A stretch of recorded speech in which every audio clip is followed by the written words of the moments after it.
Pemali sandar di daun pintu. Pemali menggunakan pakaian yang sementara dipakai sebagai lap. Pemali menyapu di rumah di malam hari. Itu kenapa pakai pemali? Karena itu semua ilmu hikmah. Itu pemali, kalau kau kerjakan tidak berdosa, tapi ada dampaknya ke kehidupanmu. Nah, itu istilah pemali. Ini yang harus ditahu. Kenapa dilarang sandar di daun pintu? Karena itu menolak rezeki 40 hari. Orang yang sandar di daun pintu itu rezekinya tertahan 40 hari. Itu ada di kitabnya Imam Sarnuji. Menyapu di malam hari di rumah itu menolak rezeki, Pak. Menggunakan pakaian yang sementara dipakai sebagai lap itu menolak rezeki 40 hari. Baju yang sementara sudah dipakai dibuka, alasan mau dicuci kemudian dijadikan lap ketika malam hari, besoknya dicuci. Jangan coba-coba pakai mencari rezeki, kau tidak akan berhasil. Orang yang meninggal itu sebenarnya justru pandangannya tembus ke dunia. Makanya alam barzakh itu adalah alam di mana pandangan bisa melihat ke akhirat sekaligus bisa melihat ke dunia. Itulah sehingga kenapa ketika kita menziarahi orang yang meninggal itu persis sama adab yang diajarkan untuk orang yang hidup. Ketika kita masuk ke kuburan, kita diminta oleh Nabi mengucapkan salam. Assalamu alayka ya ahlal kubur. Itu persis sama ketika kita datang ke rumah orang dengan mengucapkan salam. Yang kedua, Nabi meminta kita untuk melepaskan sandal. Dan itu persis sama ketika kita datang ke rumah orang. Kemudian yang ketiga, Rasulullah melarang kita untuk melangkahi batu nisan. Dan dia melarang kita untuk duduk di atas batu nisan. Untuk menghargai atau adab kita kepada si mayit. Aturan ini berlaku untuk orang meninggal. Dan itu juga berlaku untuk orang hidup. Kenapa? Karena orang yang meninggal itu justru pandangannya lebih tajam. Pendengarannya lebih tajam dibanding dengan orang yang masih hidup. Makanya ketika Rasulullah mengucapkan salam ketika dia masuk ke dalam kuburan, Amirul Mukminin Umar bin Khattab adalah salah seorang sahabat Nabi dan Khulafaur Rasyidin yang menggunakan porsi akalnya memahami agama dengan mengatakan, apakah mereka mendengar ya Rasulullah? Apa kata Nabi? Wahai Umar, lebih tajam pendengarannya orang yang meninggal daripada orang yang hidup. Cuma engkau tidak mendengarkan dia menjawab, karena dia menjawab dengan ruhnya bukan dengan jasadnya. Makanya Bapak Ibu sekalian, almarhumah itu melihat kita di dunia. Makanya Guru Profesor Dr. Quraisy Shihab ketika dia menjelaskan tentang alam barzakh mengangkat salah satu hadis Nabi dan mengatakan bahwa ada orang tua yang di alam kuburnya itu menangis melihat anak-anaknya di dunia karena dia tidak sholat. Itu hadis Nabi, Bapak. Makanya saya sampaikan, dan ini sering memang saya ingatkan, bahwa berziarahlah kepada orang yang sudah meninggal, keluarga kita, orang tua kita, saudara kita, ziarahi, guru-guru kita, ziarahi makamnya. Dan waktu ziarah yang terbaik kalau anjuran Nabi adalah di malam Jumat, walaupun mungkin kita masih berat. Makanya makam-makam para wali yang ada di Jawa itu ramai di malam Jumat, karena memang sebenarnya sunnah ziarah itu adalah malam Jumat. Karena ruhnya orang yang meninggal itu dikembalikan oleh Allah ke kuburnya setiap malam Jumat. Makanya Nabi sekitar jam 11, jam 12 malam itu ke pekuburan. Nanti menjelang subuh baru pulang. Setelah dari ziarah, itu dia melaksanakan sholat subuh. Dia membaca 2 surah. Yang pertama adalah surah Alif Lam Mim Tanzilu. Kemudian yang kedua adalah Al-Insan. Maka 2 surah ini sunnah dibaca di subuh Jumat. Jadi bukan sujud tilawah yang sunnah. Itu harus dipisahkan. Jadi sunnahnya adalah membaca 2 surah. Surah As-Sajdah ini ayat saja punya ayat sajadah sehingga kita sujud tilawah. Padahal yang sunnah bukan sujud tilawah. Yang sunnah adalah membaca 2 surah di subuh Jumat. Yang pertama adalah Alif Lam Mim Tanzilu, yang kedua adalah Al-Insan. Itu sunnah. Cuma ada imam karena tidak mau panjang-panjang, dia cuma baca 1. hanya membaca Alif Lam Mim Tanzilun tanpa membaca Al-Insan. Ulama fikih ada yang berpendapat bahwa ketika ada orang sholat subuh di subuh Jumat hanya ingin sujud tilawah, maka itu sholatnya batal. Itu ada ulama fikih. Itu saking bahayanya sebenarnya. Makanya saya wasiatkan kepada imam-imam kita, makanya di Ahlus Sunnah wal Jamaah Nahdiyin itu selalu menyampaikan, kalau sholat subuh di subuh Jumat, kalau memang mau mengikuti sunnahnya, ambil 2 surah itu. Cuma kadang karena dia dipotong 3. Gitu. Kemudian, saya wasiatkan bahwa dalam hidup ini, kenapa kita penting menziarahi orang meninggal? Itu sebenarnya untuk menambah iman. Napa tambah tepat. Kenapa bisa bertambah iman? Ya kalau ziarah seperti ala Rasulullah, pasti iman bertambah, Pak. Datang tengah malam di malam Jumat, pasti bertambah iman. Sendirian lagi, tidak ada yang mendampingi. Duduk di kuburan sendirian, iman pasti bertambah. Karena kita akan mengatakan, nanti kalau aku wafat, pasti begini. Cuma kita ziarah kubur, marombongan, baru selfie. Jadi bukan iman yang bertambah, hanya komen dan like bertambah. Kadang-kadang orang sekarang Pak begitu, punya masalah langsung masuk ke Facebook. Iya, ada masalah langsung masuk ke Facebook. Lalu di Facebook minta doa. Kadang semua disampaikan di situ. Kalau ada masalah, ambil air wudhu, kemudian sholat sunnah 2 rakaat. Karena doa yang tidak pernah menunggu waktu, itu hanya sholat. Ini yang saya penting sampaikan. Kenapa Rasulullah setiap ada masalah yang dihadapi, pasti dia melakukan sholat. Karena semua perbuatan yang ada di muka bumi ini, satu-satunya ibadah yang tidak bisa ganda, itu cuma sholat, Pak. Kalau orang puasa, itu masih bisa nonton TV. Puasanya tidak batal. Tapi kalau orang sholat nonton TV, pasti batal. Orang haji, Pak, bisa menonton YouTube, bisa bicara. Tapi kalau orang sholat, tidak mungkin. Dan satu-satunya ibadah yang menggabungkan 4 dimensi itu hanya sholat. Tidak mungkin bisa dikerjakan tanpa ada wudhu, dan tidak mungkin bisa dikerjakan tanpa menghadap ke Baitullah, dan tidak mungkin bisa dikerjakan tanpa menutup aurat. Itu kan jadi masalah kalau kita keluar dari situ. Makanya ibadah yang langsung kepada Allah dan tidak pakai perantara, itu hanya sholat. Makanya kalau Bapak mau melakukan perjalanan, misalnya mau ke Jakarta, melaksanakan sholat, berdoa musafir, Bismillahirrahmanirrahim, la haula wala quwata illa billah. Kalau kita berangkat hari Senin, itu malaikat lapor hari Kamis, Pak. Berdoa hari Senin, itu hari Kamis baru dilapor. Tapi kalau Bapak Ibu sholat, pada saat dikerjakan, itu langsung sampai.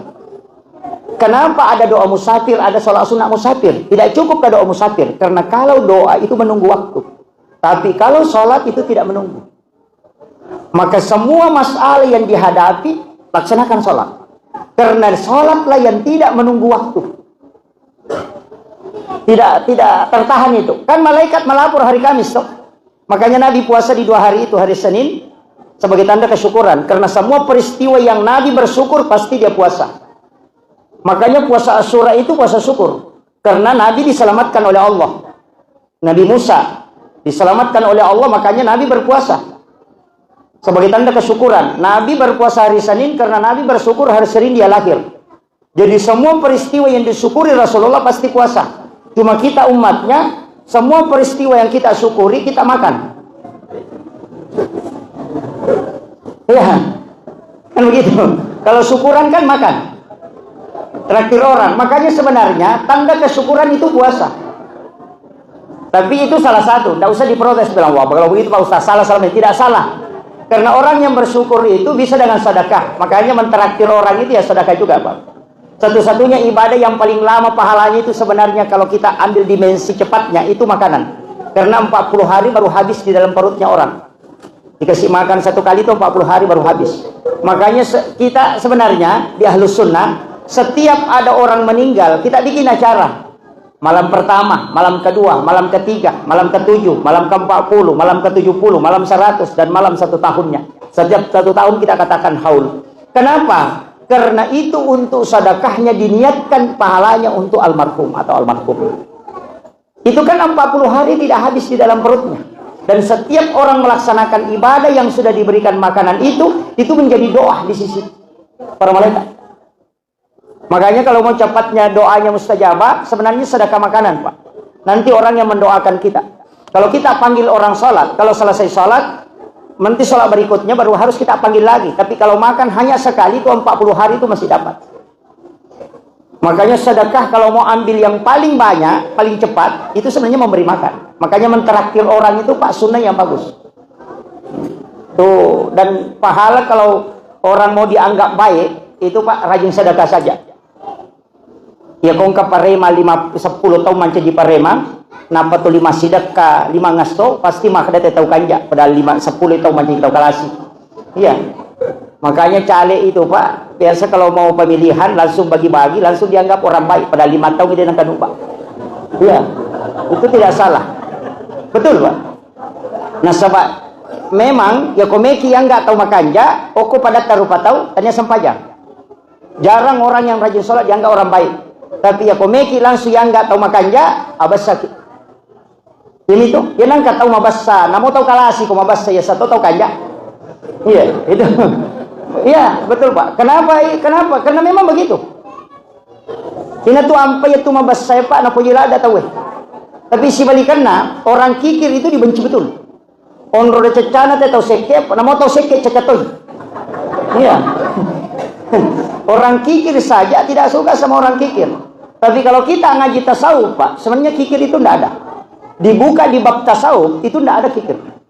Kalau Bapak Ibu belajar tasawuf sampai 50 tahun belajar tasawuf itu tidak pernah menemukan bab itu bab kikir, tidak ada. Yang ada di dalam tasawuf itu bab tamak. Kikir tidak ada. Alasannya kenapa? Rezeki itu sudah dicukupkan dan dilebihkan, tidak ada orang kurang rezekinya.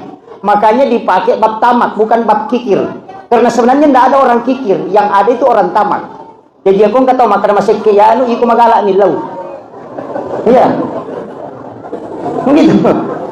Ikaw kataw makakak di bali bola aku, ikaw itu magala, nilompay mo sa masike. Ya, kau selalu katakan ini kikir, padahal kau yang selalu minta. Coba anda usah minta, makanya tidak kikir. Itu makanya di dalam tasawuf itu tidak ada bab kikir, yang ada adalah bab tamak. Karena Allah sudah cukupkan rezeki kita, anda usah minta. Nah, itu yang anunya. Tapi itu sisi ekstrimnya. Kemudian saya kasih tahu begini, bahwa di dalam perjalanan kita ini Bapak Ibu sekalian, ada beberapa poin yang saya sudah sampaikan saat ceramah dulu di sini, tapi ada beberapa hal yang saya ingin titik beratkan. Dulu saya sudah kasih tahu pahala-pahala khusus. Begini, tadi dibicarakan tentang sholawat. Saya ingin kasih tahu begini, kenapa sholawat itu istimewa Pak? Sebenarnya kan ada 3 ibadah itu yang istimewa betul. Yang pertama istighfar, itu istimewa. Kenapa? Karena pasti sampai kepada Allah. Karena istighfar itu tidak ada untuk yang lain, pasti Allah itu. Yang kedua salawat, itu istimewa. Kenapa istimewa? Kita sering baca hadisnya Pak, penceramah sering sampaikan bahwa ketika Rasulullah mengatakan, ketika ada umatku bersalawat kepada aku, itu Allah mengutus 2 malaikat. Satu mengambil salawat itu untuk dia lapor, dan satu dia membawa ke kuburanku. Inilah keistimewaan salawat. Tidak ada ibadah yang itu terbagi 2 dan punya rekening 2 tempat, itu kecuali sholawat. Ada rekening masuk ke Rasulullah, ada yang dilapor ke Allah. Yang dilapor ke Allah itu dibalas 10 dengan para malaikat. Yang dilapor kepada Rasulullah itu Rasulullah simpan. Dari situlah nanti kenapa ada syafaat. Karena Nabi akan membuka sholawat kita ketika di yaumil mahsyar itu. Makanya satu-satunya ibadah yang memiliki 2 rekening, itu satu lari ke Nabi, satu dilapor ke Allah. Itu adalah salawat Pak. Makanya ulama mengatakan seandainya zikirmu hanya salawat 24 jam, itu sudah cukup. Jadi ya salawat 2 nonrilau cik dilapor ke Allah Ta'ala, dan itu dikali 10. Itu kan permintaannya Rasulullah. Makanya saya minta Pak, mengatakan begini, kalau bapak ibu masuk neraka, itu celaka betul. Ya pertama kira naka, macilaka tongangi. Kenapa? Ulama kita dari dulu, orang melakukan dosa itu tidak pernah terlalu benci Pak. Kenapa? Cukup dia mengatakan, lakukanlah kebaikan. Kenapa? Di dalam Islam ini, satu-satunya Nabi yang meminta, itu hanya Rasulullah. Dia minta kepada Allah, bedakan dosa dengan pahala. Kalau umatku melakukan dosa, cukup 1 kau catat. Tapi kalau dia melakukan kebaikan, catat menjadi 10, bahkan bisa lebih. Kenapa? Kalau melakukan dosa 1 kali dan melakukan kebaikan 1 kali, kau masih punya saldo 9. Coba. Kan begitu? Jadi ya kau maki buah kau dosa cidi, maki buah kau ibadah cidi, 10 pelan kebaikannya, cidi dosana, keburukannya. Berarti kau dapat bonus 9. Masih ada bonus 9, walaupun sudah sama. Nah, orang yang masuk surga itu, Pak, siapa yang lebih berat timbangan kebaikannya daripada keburukannya, maka dia masuk surga. Kan ini kuncinya. Makanya Rasulullah minta, jadikan umatku umat pilihan, maka aku mohon kepadamu, kalau dia melakukan dosa cukup kau tulis 1. Tapi kalau dia melakukan kebaikan, maka jadikan 10. Makanya disebut man jaa bil hasanati falahu asyru amsalihha. Kalau dia melakukan 1 kebaikan, itu dicatat 10.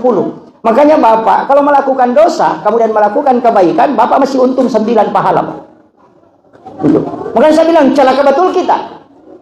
Ini yang dipakai ulama dulu, tapi jangan jadikan alasan ini untuk berdosa. Dia bilang, wah ini saya masih untung 9, masih boleh melakukan kesalahan. Wah jangan, itu yang tidak boleh. Tapi artinya apa? Begitu besarnya rahmat Allah untuk umatnya Rasulullah. Lain lagi yang lain-lain, tau kan masih banyak. Saya sering buka-buka itu Pak hadis, ngaji ke ulama, karena saya sendiri itu tidak berani kalau baca hadis langsung terjemahkan, tidak berani.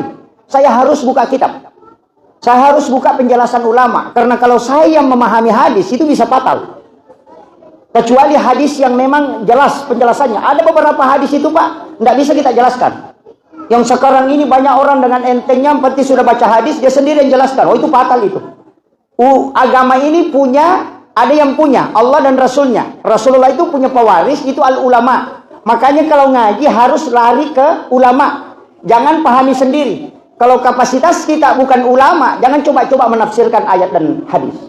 Saya sampai hari ini Pak, kalau ceramah tidak pernah pakai pendapat saya, selalu saya pakai pendapat ulama. Saya masih pendapat Guru Kiai Abdul Rahman Ambodale, pendapat Guru Kiai Abdul Muin Yusuf, pendapatnya Guru ini ke Imam Syafi'i, pendapatnya ini. Kenapa? Itu saya enak sekali Pak. Nanti kalau ditanya, saya tidak pusing.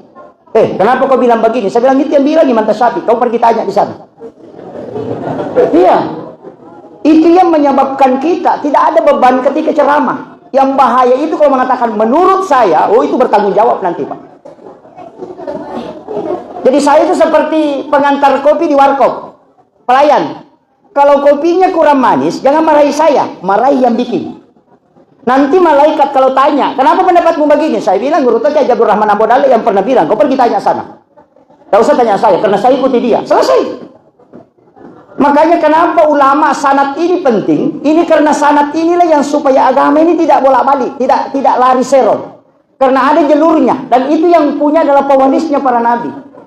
Dan saya sering Pak, ini penceramah tidak ada dalil. Karena selalu bilang ulama. Saya bilang justru ulama itu dari situ sumbernya. Dan saya Pak kalau ditanya tidak terlalu panjang. Kenapa ikut Guru Pak Sanusi Baco? Kenapa ikut Guru Kiai Haji Maimun Subair? Kenapa ikut Guru Saada? Kenapa ikut Guru Kiai Abdul Muin Yusuf? Kenapa ikut Syafi'i? Kenapa ikut ini? Saya bilang, semua ulama yang saya ikuti ini kasat mata kita sudah lihat dia jadi wali. Guru Kiai Abdul Rahman Ambodale jelas, Guru Saada Sengkang jelas, Guru Pak Sanusi Baco almarhum al-maghfurlah jelas kewaliannya. Kalau wali Pak, tidak mungkin diangkat wali kalau bukan orang yang sangat disayangi oleh Allah. Karena kekasih Allah adalah para wali. Dan tidak mungkin dikasih karamah kalau bukan wali. Nah apa yang mereka lakukan, itu saya ikuti. Apa? Maulu, Berasanji, Raja, tahlilan, baca yasin. Dia lakukan semua dan dia diangkat menjadi wali. Coba balik pertanyaannya Pak. Semua yang melarang maulid, melarang berasanji, melarang tahlilan, melarang orang yasinan, adakah ulamanya yang jadi wali? Kalau mengatakan tidak ada, kenapa mau diikuti? Sekarang ini kita sering disalahkan, sengaja orang berkumpul nyalahkan kita. Itu karena mencuci otak Pak. Anak-anak kita penting di kadar. Makanya saya bilang, di sini tempat ini jangan terputus mengajarkan amaliyah dan akidah Ahlus Sunnah wal Jamaah yang dijaga. Itu benteng kita. Kenapa? Karena sekarang orang mencuci otaknya orang-orang yang ada di luar itu untuk tidak percaya dengan apa yang dilakukan para ulama kita ini. Sama saya kasih contoh. Sama kalau ada orang bawa ayam, Pak, begini caranya mencuci otaknya orang. Bawa ayam ke pasar. Ayamnya mau dijual, langsung dia simpan di pasar. Ada orang datang, dia bilang berapa harganya bebek tak? Dia bilang bukan bebek, ayam. Pergi yang satu, ini datang lagi satu, berapa bebek tak? Dia bilang bukan bebek, ayam. Pergi lagi, datang lagi satu, tanya lagi, berapa harganya bebek tak? Bingung itu. Mungkin bebek betul ini. Saya ini mungkin bilang ayam. Nah, sudah 3 orang tadi sudah bilang bebek. Bilang ayam, tidak keras nih suaranya itu. Datang lagi satu, berapa bebek tak? Bilang itu 20.000. Baru bilang berarti saya yang salah, ini berarti bebek memang ini. Padahal jelas-jelas dia bawa ayam. Beginilah akidah ulama kita dari dulu, jelas-jelas itu bersambung semua. Kenapa sepakat ulama semua ini tidak melarang maulid, tidak melarang barasanji, tidak melarang haul, tidak melarang tahlilat, justru memerintahkan. Tapi kenapa ada yang datang, salah ini, salah ini, salah. Itu untuk membuat kita bimbang. Ketika banyak membaca mengatakan salah, ditinggalkan. Itu memang pekerjaannya. Makanya harus dibentengi, Pak. Iya, ini saya harus kasih tahu. Makanya saya bersyukur kalau masih diamalkan itu. Jadi ini kan caranya mencuci otak. Anak-anak saja, tidak usah jauh, Pak. Ya kong kata loki bolana. Teruntuk kada malah salah sakit je tuite na sahade medisi muka. Sehat-sehat, ang kasih tahu boleh. Ai mawiya-wiya ki je wita malah salah sakit kapan? Apa ni tahu maka malah salah sakit masaman ni itu. Iya. Makanya kenapa pada saat ketemu orang disunahkan untuk mendoakan kemudian memberikan pesan-pesan baik itu untuk mensupport. Makanya kau kata malah sama kedoi deh insyaallah. Ayah kau makuan itu biasa ini Pak aja. Itu supaya termotivasi. Itu disunahkan oleh Nabi. Aja tak kedai makuan itu biasa telabat nih kau maki itu. Karena itu ini artinya dalam agama ini perlu itu. Jadi kita sebenarnya ini Pak berjalan enak sekali. Makanya saya itu selalu mengatakan begini. Saya itu ceramah tidak pernah mengeluarkan pendapat pribadi. Tidak bisa. Kenapa? Karena saya bukan kapasitas ulama. Saya hanya khutbah. Makanya kalau ditanya, dari mana kau ambil? Saya ambil dari ulama ini. Selesai. Karena mereka itu baca hafal ribuan hadis. Begitu. Guru-guru kita, kenapa itu betul-betul berdiri menjadi tameng? Kenapa disalahkan ini? Harus jalankan. Kenapa? Karena tahu. Yang sekarang ini kan bahaya, Pak. Jadi silangan itu. Dan mereka itu dulu belajar. Dia belajar ilmu ke ulama. Bukan ke YouTube. Ke ulama. Ngaji dulu di hadapan ulama. Belajar di depan ulama. Itu ilmunya pindah. Adabnya masuk. Akhlaknya ketemu. Tapi belajar di YouTube. Ilmunya pindah. Akhlaknya tidak pindah. Kenapa banyak orang pintar Pak tidak berakhlak? Tidak beradab. Itu gara-gara ngaji. Itu ongkang-ongkang kaki. Karena ngaji di YouTube itu Pak bisa tidak pakai celana. Tapi kalau ngaji di depan ulama berani tidak pakai celana kan? Iya, makanya saya bilang kenapa ilmu yang diambil dengan duduk di hadapan ulama itu berkah, karena itu dengan adab. Makanya muncul sekarang banyak orang pintar tidak beradab. Kenapa? Karena mereka belajar di YouTube. Ini yang harus dianukan. Kita kan duduk di depan ulama itu tunduk betul itu. Mereka tidak yang belajar itu. Makanya adik-adikku jangan ambil saja ilmu dari YouTube. Duduk ngaji di depan ulama itu penting. Karena adabnya itu penting. Berkahnya. Nah, kemudian. Perjalanan ini. Dari alam ruh ke alam rahim. Alam rahim ke alam dunia. Dunia ini kan tidak lama. Makanya saya bilang. Kalau ada orang meninggal di umur 60-70 Pak. Bersyukur. Ya. Kenapa bersyukur? Itu Nabi yang panggil Pak. Rasulullah mengatakan. Likulli syai'in hasabi wa hasabi ummati baina sittina wa sab'in. Bahwa segala sesuatu itu ada batasannya. Umatku itu antara 60-70 tahun. Itu permintaannya Rasulullah. Makanya ketika ada di antara kita, keluarga kita meninggal di umur 60 ke atas, jangan tersedih. Kenapa? Itu Rasulullah yang memanggil. Memang Nabi yang panggil. Saya sudah sampaikan kemarin bahwa kenapa diminta itu Nabi tidak mau Pak kalau banyak dosanya umatnya. Makanya kan dia minta, tidak usah panjang umurnya umatku. Cukup 60-70. Tidak sama umatnya Nabi Isa, jangan ikuti itu. Saya tidak mau sampai 1000 tahun, sampai 700 tahun. Saya tidak mau ya Allah. Cukup antara 60-70. Kenapa? Nabi takut kalau berdosa, terlalu banyak dosanya baru mati. Jadi kalau umur 60 tahun main judi, Pak, paling tinggi 30 tahun main judi berhenti. Nggak bisa milari.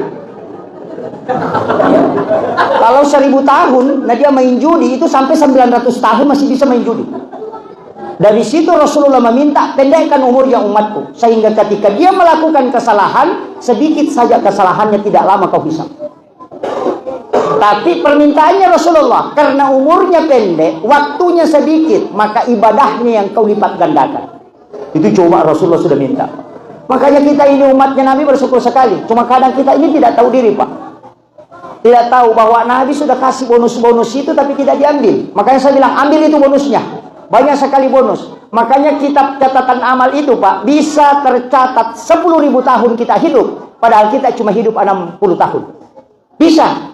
Jadi jangan biarkan kitab catatan amal itu tertulis hanya 60 tahun. Jangan. Biarkan dia tercatat sampai 10.000 tahun. Kenapa? Orang yang beribadah itu dicatat. Sama dengan ini, Pak. Siapa yang puasa, itu kan ada di kitab. Siapa yang puasa besok, kemudian lusa, kemudian dari Sabtu. Kamis, Jumat, Sabtu. 9, 10, dan 11 Muharram. Siapa yang puasa 3 hari itu, di dalam kitab itu mengatakan bahwa, ini penjelasan ulama di hikmah itu mengatakan, siapa yang berpuasa pada 3 hari itu, maka sama dengan kalau dia beribadah selama 700 tahun. Kalau kita puasa hanya pada hari Asyura, itu menghapuskan dosa 1 tahun. Jadi dosa itu dihapuskan 1 tahun. Makanya ibadah itu kalau untuk umatnya Rasulullah pasti ada pelipatan. Ada bahkan ibadah itu 2 tahun puasa, padahal cuma 1 hari. Kenapa ada puasa Asyura, ada puasa Tasua? Itu kan untuk membedakan. Cuma sebenarnya yang kita dianjurkan itu ada 2. Berpuasa dan memberi makan. Karena dalam hadis yang sahih Rasulullah mengatakan, siapa yang memberi makan kepada umatku di 10 Muharram, maka sama kalau dia memberi makan kepada seluruh umatku mulai dari yang awal sampai yang akhir. Makanya orang tua dulu suruh mak becak. Kan begitu. Apa dibikin bu kalau 10 Muharram? Mak bubur. Agak bahasa Makassar roh, Makassarna. Itu JP Surah. Itu 7 macam toh. Padahal sebenarnya bukan perintahnya 7. Cuma kebetulan Nabi Nuh itu ketika perahunya sandar, maka semua binatang yang ikut di 10 Muharram, pas 10 Muharram kan, semua binatang dan umatnya yang ikut itu disuruh puasa. Karena kapan dia makan tidak cukup makanannya. Makanya disuruh puasa semua binatang. Makanya binatang itu kan ada puasanya. Ayam itu kan puasa. Kapan? Ketika dia ngerami telurnya. Karena telur tidak akan bisa menetas sempurna kalau dia tidak puasa. Ular itu puasa 40 hari supaya kulitnya berganti. Untuk mengganti kulit, ular tidak harus tidak makan dan tidak minum itu selama 40 hari. Kita Pak puasa hanya sehari semalam itu sudah loyo. Ular itu 40 hari tidak makan, tidak minum, tidak apa-apa. Ayam juga begitu kan puasa. Semua binatang itu kan semuanya puasa Pak. Karena yang ikut di Nabi Nuh itu pasti puasa. Umatnya Nabi Nuh disuruh juga puasa. Karena tidak cukup makanan. Tapi dengan 7 makanan yang dia kasih naik di kapalnya, itu kan sudah habis. Tinggal sedikit semua dikumpul. Maka dia berdoa, ya Allah cukupkan. Itu kan ada di dalam Al-Quran itu salah satu doa yang diabadikan itu. Itu 3 lapas itu. Tapi saya tidak ajarkan. Kalau ini dibaca Pak, kalau menghidangkan makanan, biar 100 orang makan itu tidak habis. Tapi saya tidak ajarkan itu. Itu jadi orang kikir itu. Tidak usah pakai. Nabi Nuh kan berdoa, cukupkan makanan ini. Kemudian Allah memerintahkan malaikat supaya memberitahu kepada Nabi Nuh mencampur 7 makanannya itu. Campur itu. Kemudian disuruh masak, memperbanyak airnya. Dari situlah sehingga menjadi bubur. Ada pahami? Apa ya kongka gaga inasu namega wena manciki pecai. Tapi kenapa 7 macam? Karena memang jenis makanan yang dia bawa itu cuma 7. Itu bukan mengikut ke Rasulullah, tapi ikut ke Nabi Nuh. Cuma Rasulullah mewasiatkan makanan yang bercampur sampai 5 macam itu sudah ada racunnya. Tapi kita selalu bikin bubur 7 macam. Sebenarnya bukan perintahnya bikin bubur, yang diperintahkan adalah memberi makan. Karena siapa yang bersedekah makanan sama dengan memberi makan semua umatku mulai yang pertama sampai yang terakhir. Di situ kuncinya. Tapi ulama kita dulu tidak merubah. Dia katakan, apa cakno? Kenapa disuruh bikin bubur? Karena bubur itu modalnya sedikit. Kan di situ kuncinya. Ada kelapa 1, gula merah 2 biji, ambil beras 4 gelas, itu 5 orang Pak, nggak bisa habisi. Supaya dia bisa sedekah dengan modal yang sedikit, mulai yang miskin sampai yang kaya, semua bisa bersedekah di hari itu tidak dirubah. Itu caranya ulama kita dulu.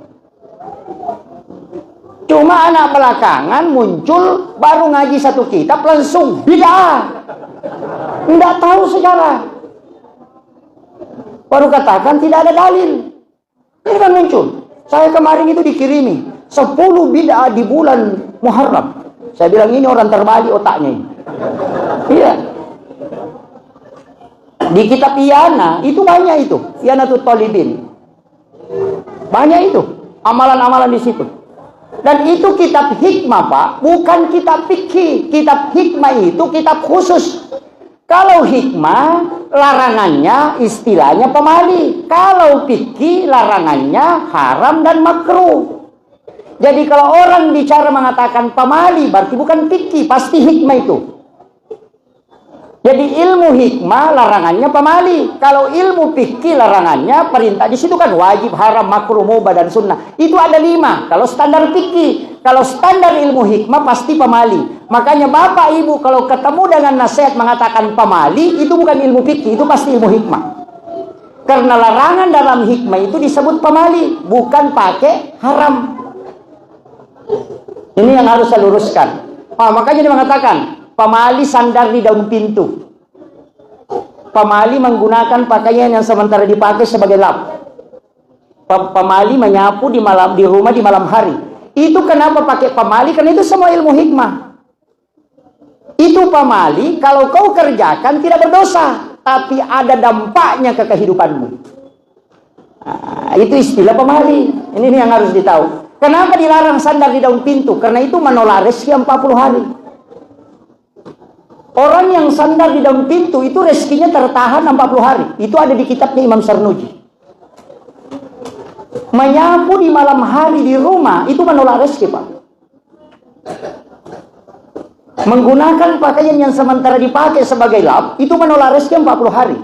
Baju yang sementara sudah dipakai dibuka, alasan mau dicuci kemudian dijadikan lap ketika malam hari, besoknya dicuci, jangan coba-coba pakai mencari rezeki, kau tidak akan berhasil. Itu dipakai istilah pemali karena larangannya kau tidak berdosa, tapi dampaknya ke kehidupanmu besar. Maka hukumnya dia pakai pemali. Ini orang campur-campur Pak. Pemali ditarik ke fikih. Oh, salah betul itu. Baru dia salahkan. Makanya kan begini. Kenapa perempuan dilarang buka mulutnya kalau mengunyah kalau makan? Laki-laki kan tidak. Perempuan kan dilarang membuka bibir itu ketika makan. Hanya pada saat menyuap itu disuruh buka. Pada saat dia makan itu disuruh tutup. Hanya bagian rahangnya yang bergerak. Itu karena mempengaruhi dirinya. Kalau ada perempuan menutup bibirnya ketika dia mengunyah, itu suaminya pengantin baru setiap malam. Itu hikmahnya. Karena bibir atas itu konek dengan bawah. Itu sudah tahu. Kalau belum tahu itu Pak, pusing betul itu. Iya. Kenapa? Makanya orang tua mengatakan pemali wanita makan itu bunyi. Kenapa kita dilarang melangkahi makanan? Karena itu, biasa makan, tangannya kayak eskavator. Ambil sini, padahal ada ikan di depannya, dia ambil ayam di sana. Itu kan dilarang. Makanya mengatakan pemali melangkahi makanan. Kenapa? Orang yang mengambil makanan yang jauh darinya, kalau ada rezekinya, dia harus urus baru bisa sampai ke dia. Tapi kalau dia tidak mengambil yang jauh, hanya di depannya, orang yang akan menguruskan rezeki untuknya. Itu yang dipakai ulama kita dulu. Maka aja mau tiktai Andre magai supaya dalek mudah pan rasa-rasa kok. Itu kan yang dipakai Pak. Makanya dia pakai istilah pemali. Begitu. Makanya orang Bugis pakai paki supaya bisa diputar. Itu hebatnya Pak. Tapi ini kan kadang hilang toh. Makanya saya wasiatkan memang harus ngaji Pak. Karena kalau kita tidak tahu itu arahnya kemana, ilmu akidah larinya ke sini, ilmu fikih larinya ke sini, larangan fikih larinya ke sini, larangan akidah larinya ke sini, ini kan jadi masalah. Sekarang orang kan banyak campur-campur, salaman, taksim ke orang tua, sungkeman itu musyrik. Karena dia anggap menyembah orang tua, padahal itu adab. Tidak bisa adab ditarik ke tauhid, Pak. Tidak bisa, pasti hancur agama. Salaman, takzim ke orang tua dengan sungkeman, itu kan adab. Tidak boleh ditarik ke tauhid.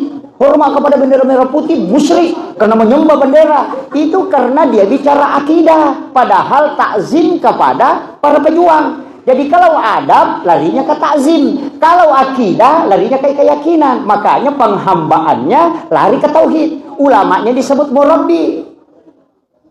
Kan begitu. Makanya itu kan dibagi. Kalau fikih kan ada Syafi'i, Maliki, Hanafi, Ahmad bin Hambal. Kalau akidah, Mu'tazilah, Jabariyah, Qadariyah, Sunni dan Syiah. Kalau akhlak, lari masuk ke tasawuf. Gurunya disebut mursyid. Kalau guru fikih disebut fuqaha. Beda. Nggak boleh disamakan. Yang sekarang ustaz campur-campur. Contoh akhlak ditarik ke tauhid. Makanya tidak boleh hormat ke bendera. Coba-coba. Saya kasih tahu Pak, kalau tidak boleh hormat ke bendera karena dianggap itu penyembahan, maka bapak ibu juga tidak boleh makan obat. Karena itu musyrik juga itu. Coba. Iya, Anda saya bilang nanti berhenti sakit kepala kalau sudah minum Paramexo, itu musyrik itu. Nggak bisa dicampur Pak. Kalau fikih pasti berbeda pendapat. Syafi'i berbeda Imam Malik, tapi tidak pernah bertengkar. Kalau Syafi'i datang ke masjidnya Abu Hanifah, dia bermalam di sana, ketemu dengan Abu Yusuf. Ketika Imam Syafi'i disuruh jadi imam, dia imam sholat isya dan sholat subuh. Tapi ketika sholat subuh, Abu Yusuf, muridnya Abu Hanifah, menunggu Imam Syafi'i kunut, tapi Imam Syafi'i tidak kunut. Tidak kunut subuh. Baru dia tidak sujud sahwi. Selesai salam ditanya, kenapa tidak kunut? Nah, kau yang memerintahkan kunut. Kalau orang tidak kunut, sujud sahwi. Imam Syafi'i mengatakan, mana mungkin saya kunut? Masjid ini masjidnya Abu Hanifah. Abu Hanifah tidak kunut subuh. Yang ikut di belakang saya muridnya Abu Hanifah. Di depan sana ada kuburannya. Saya keliru karena saya tamu. Mana mungkin saya mau merubah yang ada di sini. Itu Imam Syafi'i Pak. Kita datang ke masjidnya orang langsung mau jadi imam. Langsung kencang-kencang lagi. Padahal di sana lain adabnya. Makanya di mana-mana kalau saya disuruh jadi imam itu tidak pernah mau. Kenapa? Jamaah di sana berbaur dengan imamnya itu sudah tahu bagaimana lamanya baca Fatihah. Kalau saya datang terlalu lambat nanti dia menghayal apalagi yang dibaca Pak Ustaz ini. Makanya jangan coba-coba mengacaukan kondisi yang ada di dalam masjid yang sudah berjalan di situ. Sekarang ini kan banyak. Itu karena tidak ada adab. Tapi tidak ada jadi Makassar Pak Di? Hah? Tidak ada jadi? Oh ya, alhamdulillah. Saya kasih resep Pak. Dalam hidup ini, kehidupan itu sederhana. Jangan bikin sulit Pak. Sebenarnya semua ibadah itu Pak ada resep gampangnya. Ada resep gampangnya. Begini, kadang-kadang kita selalu mau ambil yang tinggi baru kita dibawa. Tidak bisa. Maka di guru tekemui, ya kok anak manu, alingi benih, ya kindo manu, alingi berleh. Kalau anak ayam, ya kasih beras. Tapi kalau induknya, kasih jagung. Tapi jangan coba-coba kasih jagung ke anak ayam. Pasti dia tidak bisa makan. Sama dengan ilmu agama. Jangan kita mencari yang terlalu tinggi, menyusahkan diri. Kemudian sebenarnya posisi kita di bawah. Semua agama itu kan ada. Makanya itu selalu ada turunan. Makanya kan haji wajib, ada umrah. Syahadat wajib, sholawat sunnahnya. Kemudian sholat fardu ada, sholat sunat ada. Puasa wajib ada Ramadan, puasa sunnah ada. Sedekah itu sunnah, wajib zakat. Jadi ibadah itu kan selalu ada turunannya. Dalam kaidahnya pun itu selalu ada turunan Pak. Saya kasih tahu begini. Orang kalau sholat, itu kan ada dua versi. Anta'budallah ka'annaka tarahu, fa'illam takun tarahu, fa'innahu yaraka. Nah kadang kita mau pakai anta'budallah ka'annaka tarahu. Padahal standar kita belum sampai ke situ. Kalau tidak sampai pakai yang kedua, fa illam takun tarahu fa innahu yaraka, supaya kau tidak susah. Sembahlah Allah seakan-akan kau melihat. Itu yang kita mau pakai. Makanya kalau sholat Allahu Akbar lama sekali. Karena nanti mau terkoneksi ketika mau masuk masjid. Ulama yang terkoneksi 24 jam selalu tidak terlepas, itu gampang kalau itu yang dipakai. Tapi kita yang belum pakai itu, makanya dipakai yang kedua. Fa illam takun tarau fa innahu yaraka. Kau yakin saja Allah melihat kamu. Selesai. Allah lihat saya ruku, Allah lihat saya bangkit, Allah lihat saya sujud. Itu yang paling gampang, tidak capek-capek naik. Cuma mana kan begitu? Kadang-kadang kita sudah ngaji, oh ini Allah begini, baru stresnya karena itu yang dia mau pakai. Ulama kita dari dulu kan tanya, kau sudah kenal Allah? Oh, ini Allah ada di atas. So, kalau ada di atas berarti kau yakin saja dia melihat kamu. Kan begitu. Kenapa ketika ada orang bertanya, fa'in Allah? Rasulullah mengatakan, wallahu alal arsis istawa. Belum keluar dari pintu masjid, datang lagi, fa'in Allah ya Rasul. Apa kata Nabi? Wallahu akrabu min hablil warid. Allah itu lebih dekat daripada urat lehermu. Dua pertanyaan sama, tapi jawabannya beda. Kenapa? Karena satu ahli fikih, satu ahli tasawuf. Yang ahli tasawuf dikasih tahu wallahu akrabu min hablil warid, karena dia sudah terkoneksi. Yang kedua, yang pertama bertanya fa'in Allah, disebut wallahu alal arsis istawa. Allah itu ada di atas, karena kalau dibilang lebih dekat dari urat lehermu, dia bilang wah Allah ini banyak.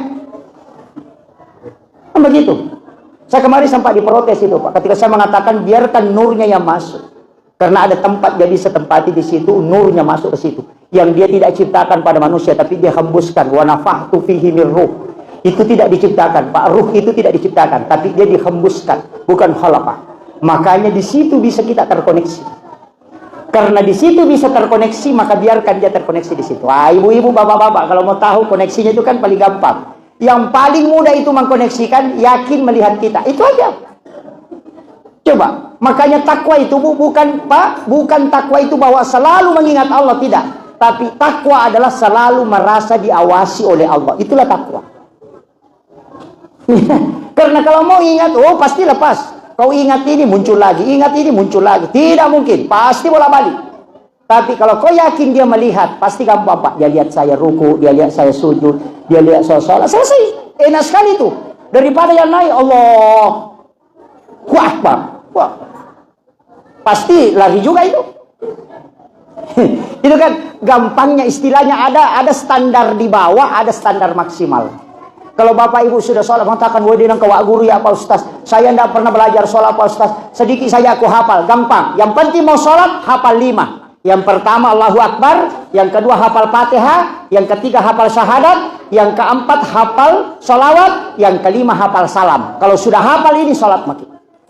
Karena itu yang wajib bacaan Allahu Akbar, takbiratul ihram. Fatihah yang kedua wajib. Bacaan surah kan sunnah, doa iftitah sunnah, bacaan ruku sunnah. Yang wajib itu cuma rukunya. Bangkit dari ruku itu wajib, bacaannya sunnah. Sujud wajib, bacaannya sunnah. Duduk di antara dua sujud, bacaannya sunnah. Yang duduknya itu wajib, sujud kedua wajib, bacaannya sunnah.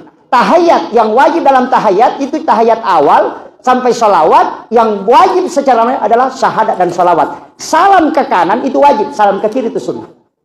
Kalau bapak tidak hafal yang lain, cukup hafal yang 5. Allahu Akbar, baca Fatihah, kemudian ruku. Apa dibaca kalau ruku? Tidak usah ada dibaca. Bilang saja, ini menipu, ini menipu, ini menipu. Mana kamu? Yang penting sholat Pak. Karena gerakannya yang wajib, bacaannya sunnah. Kalau gitu, tahiyat syahadat dengan sholawat, kemudian salam ke kanan. Makanya ikut jadi makmum, itu yang paling enak. Kalau sholat sendiri Pak, bebannya berat, karena kita ditanya sendiri. Tapi kalau berjamaah, walaupun nanti ada pertanyaan sendiri, tapi bisa mengikut. Makanya dikatakan sholat jamaah lebih afdal daripada sholat sendiri.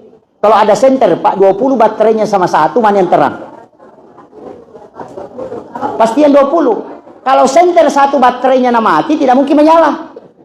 Tapi kalau 20 baterainya ada mati, kasih simpan di tengah, masih menyala itu. Makanya kau kepak dari jamaah gimpe, acipirap bawah nih. Kan begitu. Itu resepnya sebenarnya agama. Kalau kau tidak mampu sempurna sebenarnya, lari ke sini supaya kau bisa ikut sama-sama. Kan begitu. Makanya saf yang paling bagus itu di belakang imam. Kenapa tidak terganggu? Kemudian yang depan itu paling bagus sebelah kanan. Ashabul yamin itu didoakan malaikat. Tapi tidak bisa dipakai itu Pak. Bahwa semua yang boleh sebelah kanan, nanti kiri kosong. Atau diakali, imamnya dibawa ke sudut. Supaya semua orang sebelah kanan. Makanya ilmu mustahab tidak boleh masuk dalam ilmu hukum fikih. Karena dia masuk dalam keutamaan. Itu kan ilmu agama begitu Pak. Kadang orang bilang, oh, ini yang paling utama. Sehingga semua yang di sini disalahkan. Oh itu jadi masalah. Nah, makanya Bapak kalau datang ke masjid, usahakan di sebelah kanannya imam. Itu tempat paling bagus Pak. Saf pertama di sebelah kanan. 7 orang ini di belakang imam itu istimewa Pak. Tapi jangan coba-coba berdiri di situ. Jangan sembarang. Kalau imamnya salah siapa yang mau ganti? Berani situ. mentang-mentang datang di situ baru Sabtu Minggu masuk masjid, langsung berdiri di situ. Oh, ini yang paling afdal. Sekalinya imamnya salah, balik begini. Bagaimana? Ini kan jadi masalah. Makanya agama itu kan ada aturannya juga. Ya, memang bagus di situ, tapi siapa dulu? Iya, makanya ulama bilang ya samping situ kok sedikit. Supaya nanti kalau salah ini ada yang bisa gantikan. Makanya ada masjid itu Pak, beberapa masjid saya protes. Kenapa? Dia tidak bikin pintu darurat di depan. Harus ada pintu darurat itu di sebelah kiri atau kanan imam. Karena kalau imam batal wudhu, supaya dia bisa keluar ke situ, lewat situ. Ada masjid tertutup rapat di situ. Imamnya batal, masa dia mau melangkahi kepalanya makmum ke belakang? Itu kan bikin siksa, Pak.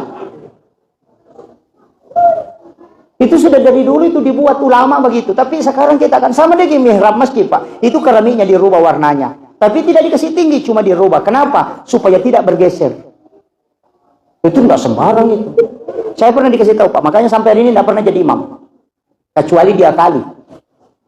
Jadi imam. Saya pernah itu jadi imam di Kalimantan. Sehingga sholat, saya bertiga. Satu yang azan dan iqamah. Saya bilang nanti dia yang jadi imam. Jadi saya sudah berdiri di belakang. Nanti dia yang jadi imam. Ternyata orang bisu. Saya bilang terpaksa saya jadi imam ini. Karena dia bilang, saya bilang, saya mundur. Saya bilang, wah saya kena dapat ini. Iya. Kenapa? Karena berat, Pak. Berat. Tanggung jawab imam itu berat. Tak sembarang. Tapi saya kasih tahu anak-anakku di sini yang siapa tahu ada yang hafal Quran mau jadi imam, saya kasih tahu kuncinya jangan lewat pintu makmum. Usahakan lewat pintu depan itu jalurnya imam. Imam khusus itu kita tidak pernah lihat dia lewat pintu makmum. Kalau itu dia sudah punya khususnya. Kenapa? Imam yang tidak lewat pintu makmum itu pasti hafalnya kuat. Dan tidak, hampir dipastikan tidak akan salah bacanya. Yang kedua, imam itu jangan sholat sunnah di masjid. Suruh sholat sunnah di rumahnya. Rumahnya imam itu adalah rumahnya Nabi. Rumahnya Nabi itu pas yang sebelah kanan masjid itu. Atau sebelah kiri. Jadi dia masuk ke situ, sholat sunnah simpan sajadah di situ. 3 tahun saja dia istiqomah sholat sunnah di situ. Dia tidak akan meninggal kecuali dia mimpi ketemu Nabi. Itu kuncinya. Itu jalur khusus kalau mau ketemu Rasulullah. Suruh lakukan itu. Cuma kadang ada imam itu sholat sunnah di masjid. Masuk sholat sunnah. Situ di dalam. Mestinya imam itu nanti iqamat orang baru masuk. Setelah doa bersama dia kembali masuk ke situ sholat sunnah. Dia akan ditemui oleh Rasulullah. Itu ulama kita sudah lakukan. Makanya dia tahu. Yang ketiga, jangan coba-coba bicara di atas sajadah tempatnya itu. Mihrabnya. Jangan coba-coba ucapkan lapas-lapas kalimat dunia di situ. Supaya doanya mustajab. Ini yang sekarang imam muda, Pak. Main Facebook di tempatnya. Yang bahaya. Nah, ya, makanya saya sering tegur itu, Pak, jangan. Bisa kau bergeser, jangan di situ di tempat. Itu saking memuliakannya tempat itu. Karena satu-satunya tempat itu yang bukan disebut masjid, itu mihrab, Pak. Fataqabbalaha rabbuha biqabulin hasanin wa ambataha nabatan hasanan wa kaffalaha Zakaria. Kullama dakhala 'alaiha Zakaria al-mihrab wajada indaha rizqan. Qala ya Maryam ana laki hadza. Kan di situ. Wa min indillah innallaha yarzuqu man yasha bighairi hisab. Hunalika da'a Zakaria rabbah. Makanya orang yang tidak punya keturunan, istrinya sudah menopause, dia sudah tua, sudah tidak ada. Kalau orang Pak sudah menopause, dokter pasti mengatakan tidak mungkin melahirkan. Tapi kenapa Nabi Zakaria bisa melahirkan anak dari istri yang menopause? Itu karena memohon di mihrab. Makanya ulama mengatakan sesuatu yang mustahil ketika kau minta di mihrab itu tidak mustahil. Makanya Rasulullah ketika Isra Mi'raj menemui 2 nabi yang unik itu, Nabi Isa dengan Nabi Yahya. Nabi Yahya lahir dari wanita menopause, Nabi Isa lahir tanpa bapak. Itu 2 hikmah itu, Pak. Tapi saya tidak jelaskan itu. Di situ ilmunya luar biasa. Kalau orang kaji itu dalam sekali itu. Sama dengan Nabi Ibrahim, banyak orang tidak tahu kenapa Nabi Ibrahim itu dibakar. Padahal dia seorang nabi. Kenapa dia dibakar? Itu Allah ingin perlihatkan bahwa api pun tidak akan membakar tubuhnya Ibrahim. Kalau kau bisa ikuti apa yang dilakukan Ibrahim. Ini yang dipakai. Di sini kan ada penjual ya. Ada penjual, Pak, sini. Banyak. Nabi Ibrahim itu, Pak, tidak makan makanannya kecuali dia sedekahkan.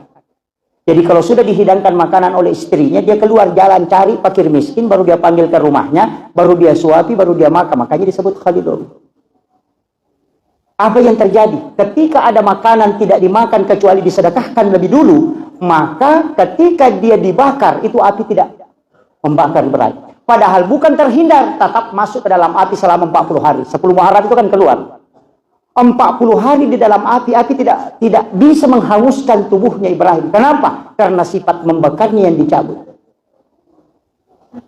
Bukan api yang dipadamkan, Pak. Sangat mudah Allah mematikan api, tapi Allah ingin perlihatkan bahwa api itu pun tidak berani membakar tubuh yang bersih makanan masuk ke dalamnya. Itu di dunia saja, apalagi di akhirat. Dan ini kuncinya, makanya suka makan haram-haram sedikit ini ya, itu kan api-api kecil itu, Pak. Itu kan ada itu. Iya. Makanya kalau mau terhindar dari api neraka kan itu, kullu lahmin nabati min hanarin min pannaru auladin. Kan itu. Setiap daging yang termasuk dalam makanan yang haram, maka api neraka yang akan membersihkan. Kan itu sih kuncinya. Makanya dari situ kuncinya. Dari sinilah ilmu orang tua dulu ada istilahnya mula balu. Kan ada tuh? Ada orang istilah mula balu tuh? Agak semula balu, Bu. Pembeli pertama uangnya irakotai baru simpan. Oh, salah memang ini.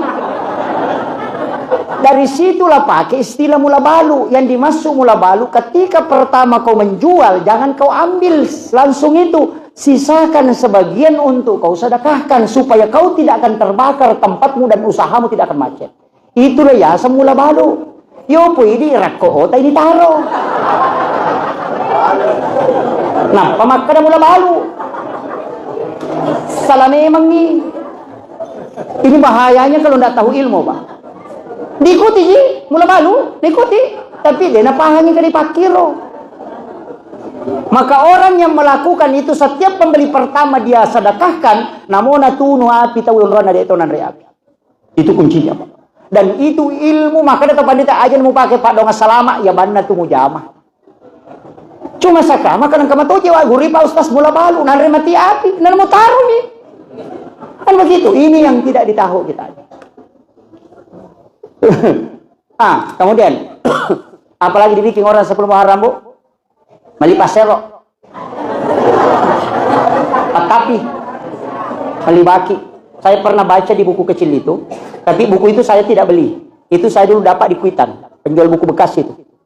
Saya menyesal juga tidak beli, karena ada beberapa yang tanyakan, mana buku itu? Saya bilang tidak tahu. Itu hasil penjelasan ulama, Pak. Ada beberapa buku itu buku kecil, hanya 42 halaman kalau tidak salah. Saya baca itu, saya kaget, Pak. Itu ulama yang tulis. Orang tua dulu itu kalau 10 Muharram, apa yang dia beli? Patapi, pasero, kemudian saji, agapi, pasering. Kenapa dia beli? Ini tidak pakai hadis. Ini masuk ke ilmu hikmah, Pak. Orang cari hadisnya tidak ketemu. Kenapa disuruh itu? Itu penyapu pasering. Itu disuruh kembali pasering ke 10 Muharram. Itu dia simpan di dekat pintu. Dia tidak pakai itu. Dia pakai pasering. Dia tidak pernah pakai menyapu itu. Dia simpan, dia gantung itu. Tapi setiap mau tidur, dia ambil sapu itu, dia balik. Kasih di atas hijaunya. Kalau sapu hijau. Kalau lidi, dia pengeloyase pasari di dina. Nah, paling tidak yawa. Kenapa? Nanti subuh, bangun subuh dia gantung lagi. Mau tidur dia simpan lagi. Ternyata di ilmu hikmah itu ditemukan. Orang yang beli sapu itu di 10 Muharram, kalau dia balik simpan di pintu, kalau ada pencuri, baru di tangga itu orang sudah bangun di atas, Pak. Itu ilmunya. Kemudian timba itu pun tidak dipakai. Dia simpan di dekat tempat airnya, dia gantung. Tapi kalau dia mau tidur, dia ambil timba itu, dia masukkan di tempat airnya, baru dia tutup. Nanti kalau pagi dia gantung lagi supaya tidak rusak, dipakai 1 tahun. Kenapa? Sebenarnya orang yang merendam timba itu di 10 Muharram itu tidak akan kena santet. Satu rumah itu tidak kena. Itu penangkal tidak pakai baca-baca, Pak. Kemudian, kenapa pakai saji dengan patapi? Kalau ada anak disembunyikan jin, pakai itu. Bahkan ada ulama mengatakan, kalau ada orang kerasukan, ambil itu, pukul dia. Bacakan sholawat. Berhenti itu. Itu hebatnya, Pak. Orang tua dulu itu tidak sembarang beli. Itu ilmu-ilmu orang tua dulu. Makanya disebut ilmu hikmah. Karena ilmu yang lahir dari ilmu. Jadi tidak sembarang itu. Karena itu hari keselamatan, Pak. Hampir semua nabi mendapat keselamatan di situ. Nabi Yusuf keluar dari penjara. Kan begitu. Itu ilmunya. Ini sudah 1 jam lebih, Pak, saya cara mau jam 10. Nah, bukan belum ini sudah 1 jam ini. Saya baru tiba ini dari Kalimantan, Pak. Saya dari haul 3 tahunnya Haji Saraping almarhum di Samarinda, yang punya kapal Prince Soya itu. Jadi saya ingin kasih tahu begini, bahwa dalam Islam ini begitu luas kajian ilmu, Pak. Jadi makanya kita ini jangan mudah menyalahkan. Orang tua dulu itu pintar sekali ilmunya. Ada satu ilmu itu yang saya pernah salahkan sampai berbolak-balik. Tapi Allah membukakan saya, kenapa saya bisa temukan dasarnya.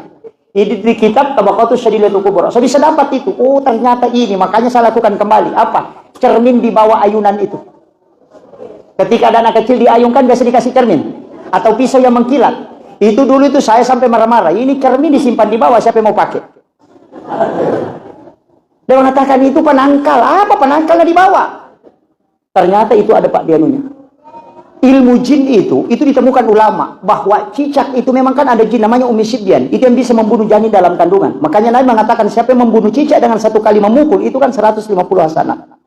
Kalau 2 kali baru mati itu tinggal 100. Kenapa berkurang? Karena dibolehkan membunuh tapi dilarang menyiksa. Kenapa? Karena di dalam cicak itu ada jin namanya Umi Sibyan. Jin perempuan itu yang rambutnya panjang dan bisa membunuh janin dalam kandungan. Bahkan yang membuat tubuh anak bayi itu biru-biru, itu sebenarnya Umi Sibyan. Makanya cermin itu adalah salah satu penangkal yang paling bagus. Ketika ada cicak terpantul dengan cermin, pasti jinnya keluar. Itu ilmunya itu, Pak. Makanya dia simpan cermin. Saya salahkan itu lama, Pak. Nanti ku tahu baru bilang, oh ya, minta kembali. Baru kan aku tahu. Makanya saya bilang ilmu orang tua dulu itu karena belajar sama wali. Kita kan tidak belajar. Belajar ini. Ulama-ulama kita seperti orang tua kita ini itu belajar sama guru tak. Itu luar biasa, Pak. Cuma kadang ulama kita begitu, dia tutup-tutup. Tidak buka-buka. Saya ini, Pak, mungkin penceramah yang paling sering membuka ilmu-ilmu seperti itu. Bukan karena saya bahwa ilmu ini tidak dimiliki orang. Banyak ulama kita tahu. Bahkan orang yang merantau ke Kalimantan, merantau ke mana itu sudah pelajari sebelum berangkat, Pak. Ilmu-ilmu batin itu, ilmu zikir, ilmu dia sudah pelajari. Cuma dia pelajari itu dari rumah ke rumah, dari guru ke guru itu, tapi tidak pernah buka. Tidak ada penceramah berani membuka. Padahal dia sebenarnya tahu. Kenapa? Saya buka. Alasan yang pertama, supaya ilmu ini tidak disalahkan orang. Kemudian yang kedua, meluruskan yang salah paham. Karena banyak. Sempaja tepat tuh dia nak sempaja. Ternyata sempaja tepat tuh sempaja mapet tuh. Karena dia tidak sholat. Nah secuku maceng ama mapa ya asas najagi. Nah dapi waktu ucuku pasti runtuh ni ruku sebab Allah Ta'ala upakado ni watakaliku selesai. Maka dah kau tanya sempajasan itu tapak korok. Iya. Kan begitu. Nah, sebab memang Rasulullah kan mengatakan sujud itu bukan saja wajah, tapi seluruh yang ada dalam tubuh ini sujud. Karena lain sujud, lain sajid. Kadang kita itu kepala saja sujud. Pernah saya dapat Pak orang sholat cepat sekali. Allahu Akbar. Allah. Saya tidak salahkan. Langsung saya tanya, Pak, kenapa cepat sekali sholatnya? Dia bilang, Pak Ustaz, saya itu tidak bisa khusyuk. Jadi kalau saya cepat, setan baru mau pengaruhi saya sudah berhenti. Tidak ada juga alasannya ini ternyata. Iya, ketemu alasannya. Ya, jadi saya tidak salahkan. Saya cuma tanya, woi malah selesai itu. Nah, Pak yang nampai sirakang, woi selesai ini itu. Nah saya Pak, Ustaz, mau aku matang kak madar dia nurut tulis-tulis peringat aku. Yo pokok cinampak merudu pakal tuang. Dinampai si tangan ini ganggu kak aja nak. Ada juga. Iya. Bila memang masing-masing mereka itu, makanya jangan cukup suka salahkan orang, Pak. Kadang-kadang alasannya itu Pak masuk akal juga. Saya bilang gini juga, ada lagi itu kayak Pak Ustaz Sinata, namanya kulallahu logan rusuk deh. Iya. Baca Fatihah itu dia nama lada ulah buka mana Pak Ustaz. Yang penting maka ada sisamu di peringan raku aja nalese. Iya, tungguin nyuruh jadi Ustaz aja nalese aja nalese. Itu lu jadi nasa apa aku malampi. Woi mana-mana angka motor rokok korong kanung. Oh, ada juga alasannya memang. Iya, jadi ya begitulah hamba Allah. Kemudian saya kasih modal Pak. Ini kan sebenarnya tadi dia yang hanya seputaran Muharram. Saya kasih modal begini. Kita kalau mau selamat, itu Nabi sudah buka semua. Tidak ada di dalam kehidupan umat itu yang dibuka selebar-lebarnya. Dan semua rahasia Allah itu dia sudah buka. Kecuali kepada umatnya Rasulullah. Makanya ibadah itu kan ada yang disandarkan ke Nabi, ada yang disandarkan ke Allah. Sunnah itu disandarkan ke Nabi, yang wajib disandarkan ke Allah. Kalau Ibrahim itu tidak, ibadahnya cuma sandarannya ke Allah. Makanya kayak sesampainya sunnah, kesampainya perlu. Yang fardu itu kita mengatakan sholat kepada Allah itu karena Allah yang mewajibkan. Yang sunnah itu kan Nabi. Kenapa disandarkan ke Nabi? Pada semua ibadah kan lari kepada Allah. Itu karena kasih sayangnya Allah kepada Rasulullah. Makanya kita itu Pak, saya mengatakan pakai jalur itu. Di mana kita mau takut? Di mana kira-kira? Menjelang kematian takut? Jangan. Nabi itu sudah mengajarkan doa. Allahumma hawwin fi sakaratil maut. Baca saja itu Pak. Baca itu Nabi sudah buka. Yang kedua, di alam kubur kita takut. Kenapa takut? Nah Nabi sudah ajarkan. Itu doa alam kubur itu kan ada. Doa alam kubur. Kalau tidak bisa baca doanya, pakai surahnya, suratul mulk. Orang yang baca suratul mulk setiap malam, itu jasadnya tidak rusak dimakan tanah. Itu dijaga betul itu. Dan itu adalah perisai dari asap kubur. Makanya disebut surah Al-Munji'ah. Ibu sesibuk-sibuk apanya main Facebook, hentikan kalau maghrib isya. Baca suratul mulk 1 kali saja. Itu kuncinya. Itu sudah selamat. Pertanyaan mungkar nakir kita takuti, jangan takut. Sudah dibongkar Nabi Pak. Marabbuka man nabiyuka. Tidak ada kalau orang mau masuk ujian dikasih tahu soalnya Pak, pasti mudah di dalam.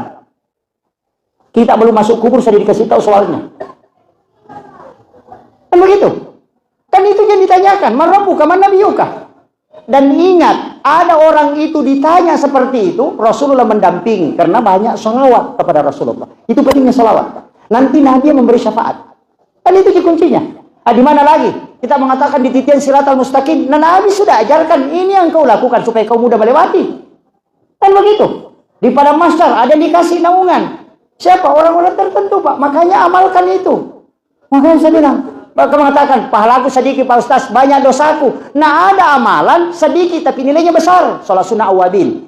6 rakaat antara maghrib dengan isya. Itu kan sama dengan 12 tahun sholat. Kan begitu. Awabin dibikin lagi 2 waktu. Ujungnya duha dengan antar maghrib isya itu 2 waktu Pak. Awabin itu ada 2 waktu. Puasa. Puasa apa? Tidak, saya cuma kuat puasa. Kalau kuat puasa ambil 13, 14, 15 disebut puasa muti. Nabi mengatakan sama kalau berpuasa 1 bulan penuh. Nah itu gampang sekali. Mengatakan saya tidak bisa lagi tuh Pak Ustaz. Sedekah aja bisa, ada sedikit uangku. Sedekah saja, tapi jangan lihat uang berapa. Kalau lewat celengan tutup mata, tarik 1 lembar, masukkan ke situ, jangan dihitung. Itu Allah yang bilang. Siapa hambaku yang memberikan kepada aku tidak menghitungnya, saya pun akan membalasnya dengan tidak menghitungnya. Itu yang disebut dengan sedekah rahasia. Kalau ditarik 50.000 didorong lagi masuk. Cari yang paling kecil. Nah itu dihitung juga itu. Apa begitu? Apalagi zikir Pak Ustaz, tidak bisa bersedekah, tidak bisa juga puasa, susah sholat sunat. Apalagi berzikir saja. Ada zikir yang paling berat timbangannya. Subhanallah bihamdihi ada halki wa ridha nafsi wa sinata arsi wa midada kalimat. Itu saja dibaca 3 kali. Nabi mengatakan setengah hari orang zikir ditimbang 10 kali lipat, itu masih lebih besar pahalanya, lebih berat dibanding dengan kau baca 3 kali. Tapi merejing. Mana lagi Pak? Kemudian tidak bisa melakukan apa-apa Ustaz, tidak bisa ini, tidak bisa zikir karena sibuk dia gak bisa baca. Istighfar banita salawat. Ya kau dia mau patulai ya ropakan jaki bania kita. Ya kau dia mau patulai ya roja mana taki buat dosa. Saking mudahnya. Makanya ini yang saya kasih tahu. Kalau masih tidak bisa, satu kuncinya. Doakan orang-orang alim. Doakan para ulama, doakan para wali. Insya Allah dia akan tarik kita. Itu aja Pak. Jadi ini tuh kami makunro kode kagak. Pemakna macila katongan kota makiranaka. Apalagi kalau sudah hadir begini Pak, sudah. Ini majelis yang didoakan para malaikat. Makanya kalau tasoko sunnah matinro, ditaruh di matinro. Ya, kalau yang tidur itu kan malaikat protes itu kepada Allah. Ya Allah, itu hambamu yang kumpul di majelis, dia tertidur. Allah mengatakan, dia bersama orang-orang yang aku rahmati. Makanya aku rahmati dia. Makanya ulama kalau ceramah ada orang tidur, dia bilang jangan bangunkan. Kalau bisa kau kasih bantal dia. Karena satu-satunya ibadah perbuatan yang tidak berdosa itu cuma tidur Pak. Iya, orang tidur itu tidak mungkin berdosa. Makanya an-naumu tarkul haram. Makanya orang Indonesia itu ulamanya selalu bilang tidurnya orang berpuasa ibadah. Karena dia bilang kalau dia tidak tidur banyak dosanya. Kalau dia tidur tidak berdosa. Makanya ada orang sudah sholat subuh langsung baru bangun. Setengah jam di puasa. Makanya ulama kita mengatakan untung dia tidur di tengah orang baik. Kalau dia tidur di tengah penjudi, kan begitu. Makanya ulama dulu itu kasih sayangnya luar biasa. Nah kita ini Pak sedikit-sedikit baru orang baca astagfirullah pakai tasbih bid'ah, neraka. Wih, masa orang baca subhanallah masuk neraka? Baca tahlil dikatakan bid'ah, masuk neraka. Orang kafir 100 tahun baca la ilaha illallah masuk Islam. Tapi masa orang Islam baca la ilaha illallah 100 kali, kalau ada orang meninggal dibilang kafir. Tidak masuk akal itu Pak. Nah ini makanya saya tidak cuci otaknya, saya cuma kasih tahu kenapa ulama kita dulu selalu menjaga itu. Itu karena memberitahu ini alasannya. Saya kira ini yang penting saya sampaikan, tinggal Bapak nanti pilih. Mau ikut yang mana? Yang jelas ulamanya jadi wali atau baru cari-cari tempat. Silakan. Nah itu hanya saya kasih tahu memang. Makanya guru kita doakan beliau, orang tua kita, panjangkan umurnya oleh Allah. Termasuk adalah kekasih-kekasih Allah. Beliau kita bersyukur. Kita bersyukur di tengah-tengah kita ada orang yang diutus oleh Allah untuk di tempat ini. Dan itu tidak sembarang. Jaga beliau, doakan beliau, sering bersilaturahmi, minta nasihatnya. Selama masih ada orang-orang seperti beliau ini di tempat ini, insya Allah tidak akan terjaga. Itu yang banyak orang mau cabut Pak sekarang. Jadi saya wasiatkan, jaga tempat ini penuh berkah. Di sini tempat orang belajar agama, ini penuh berkah. Selalu dijaga oleh para malaikat-malaikat Allah. Itu penting. Dan ini adalah tolak bala. Di mana tempat ada orang mempelajari Al-Quran, maka itu malaikat bersak tempat ini. Seandainya bukan karena ada tempat begini Pak, sudah kacau di tempat. Kenapa? Penduduknya padat sekali. Stres orang kalau masuk. Iya. Tapi karena rahmat Allah masih menjaga tempat ini, karena ditempati untuk seperti hal ini, itu masih dijaga. Itu Pak kepala korangnya, atau mak guru agama Pak, simak na kampung. Simak na kampung. Jangan hilangkan. Itu wasiat saya. Jangan, kalau saya Pak, tidak usah terlalu dihargai apa. Saya datang hanya kayak begini, satu kali saja, 5 bulan, 6 bulan. Ulama-ulama kita yang di sini kita harus jaga. Guru-guru kita yang di sini yang harus kita jaga. Karena kalau orang mustahil sudah terus begini, jangan. Kita ini hanya sekali datang ke sini Pak. Kalau sudah pergi di mana kita mau belajar, pasti sama beliau. Kalau kita mau belajar sama saya, tidak bisa, jauh tinggal di sana. Datang ke sini tidak ketemu. Kadang saya itu di kampung Pak cuma 3 hari dalam 1 bulan. Makanya saya bilang kita bersyukur ada ulama kita tinggal di sini, guru-guru kita, itu penting. Minta nasihatnya, minta didoakan. Bersilaturahmi dengan para kekasih Allah itu terbaik. Itu penting. Saya kira ini yang penting saya sampaikan. Saya mohon kepada jamaah, mohon didoakan. Supaya saya tetap istiqomah. Diberikan kesehatan dan umur panjang untuk terus berdakwah. Karena kalau bukan doa Bapak Ibu sekalian itu saya kadang itu bingung Pak. Kadang tidak tidur 2 hari 2 malam.